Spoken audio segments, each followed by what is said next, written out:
先在盆里倒入2盒淡奶油是500克，再加入750毫升的纯牛奶，加入100克白糖，先将白糖搅拌至融化，不喜欢太甜的可以少加一点糖。接着加入30克玉米淀粉，继续搅拌均匀。用漏网把牛奶过滤到不粘锅里面，开小火慢慢的加热，中间要不停的搅动，防止淀粉凝结成块。慢慢的牛奶已经变得粘稠了，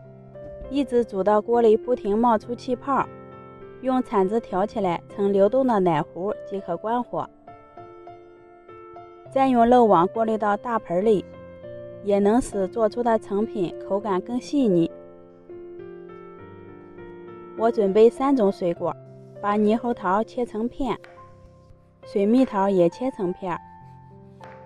芒果先对半切开，再用刀子从果肉这一面划上几刀，把肉丁放到盘子里，把猕猴桃片摆到模具里面，底部压实一些，放入雪糕木棍，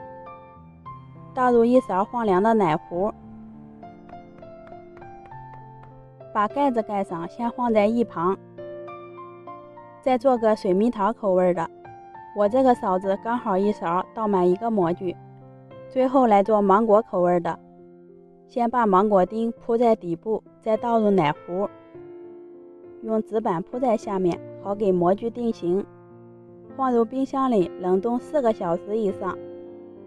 雪糕已经冻好了，把盖子揭掉，再一个个的给它脱模，每一个造型都很可爱，孩子们肯定爱吃。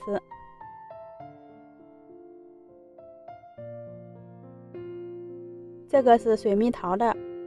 吃起来的口感比较绵软细腻，也没有冰渣，甜度也合适，奶香味也是特别的浓郁，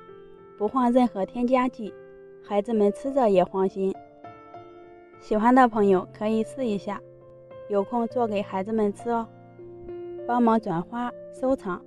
谢谢您的观看，我是娟子，我们下期见。